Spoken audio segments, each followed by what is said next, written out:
Hello guys, आप सभी का फिर से स्वागत है मेरे एक और नई मिनी व्लॉग में। तो आज मुझे जाना था झील, तो इसलिए मैं बार बार आ रही थी मौसम देखने के लिए, क्योंकि मौसम हो रहा था ख़राब। तो मैंने ना कान्हा के कपड़े डाल दिए थे अंदर, क्योंकि बाहर बहुत ज़्यादा मौसम ख़राब हो रहा था। तो मैं थोड़ी देर बैठ गई थी, इंतज़ार करी थी अपनी बहन का आने का, क्योंकि मौसम ख़राब हो रहा था ना, तो शायद वो लेट आए। तो बैठे बैठे मैंने ना अपनी चुटिया भी गूँथ ली थी अपने आप ही, बिना देखे। उसके बाद थोड़ी थोड़ी बारिश रुकने के बाद हम लोग आ गए थे बाहर। तो हम लोग ना इस फल का बहुत टाइम से इंतज़ार कर रहे थे, कब पकेगा कब पकेगा। लेकिन अब ना ये पक चुका है। तो डंडे से मैं तोड़ने की कोशिश करी थी, लेकिन ये टूट ही नहीं रहा था। और मैंने जो चुटिया बनाई थी ना, वो पता नहीं मुझे क्या हुआ, मैंने खोल दी उस चुटिया को। और मैंने ना इस डंडे से तोड़ने की कोशिश करी, लेकिन ये टूट ही नहीं रहा था। तो मैंने ना उस डंडे में चक्कू फंसा करके तोड़ा। तो ये है एक इंडोर प्लांट, और इसमें लगता है फल। तो इस इंडोर प्लांट का नाम तो मुझे नहीं पता पहले, लेकिन मैंने बहुत छोटे पे खाया था। तो ये ना बहुत ज़्यादा पक चुका है। ये जब येलो येलो सा होता है तब इसको खाना चाहिए, लेकिन ये पूरा ऑरेंज हो चुका है।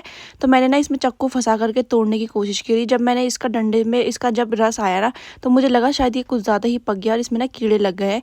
लेकिन वो ना उसका बीज था। तो जो छोटे छोटे से बीज वाइट वाइट से दिख रहे थे उसमें, तो बड़ी मुश्किल से मैंने डंडा फंसा करके उसे तोड़ा। तो ये मेरे हाथ में आ चुका है, और ये इतना ज़्यादा पक चुका है ना, इतना ज़्यादा पक चुका है कि इसमें पूरा रस रस सा निकल रहा है। और मेरी हालत भी पूरी ख़राब हो गई थी इसे तोड़ने के चक्कर में।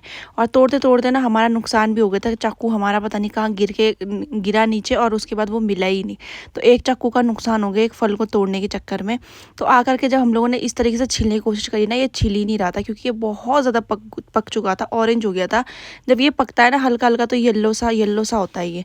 तो इसका टेस्ट ना ऐसा हो रहा था जैसे कि केले की तरह, या फिर जो बहुत ज़्यादा पका हुआ कटहल होता है ना उसकी तरह। और इसकी खुशबू हो रही थी शहद की तरह, जो घर का प्योर शहद होता है ना उसकी तरह खुशबू आ रही थी इसमें। टेस्ट तो इसका बहुत मीठा था, बहुत मीठा। लेकिन ये खाया नहीं जा रहा था, क्योंकि ये बहुत ज़्यादा पक गया था। तो मैंने ना इसमें जब दांत मारने की कोशिश करी ना, तो जिसके जो बीज थे ना अंदर के, वो मेरे गले में चुभ रहे थे। तो फिर मैंने ना इसे खाया ही नहीं, इसे ऐसे ही छोड़ दिया, क्योंकि ये कुछ ज़्यादा पके। जब ये हल्के हल्के पके हुए होते ना, तो इस तरीके से छीलने पे ना ये दाने दाने से छिल जाते हैं।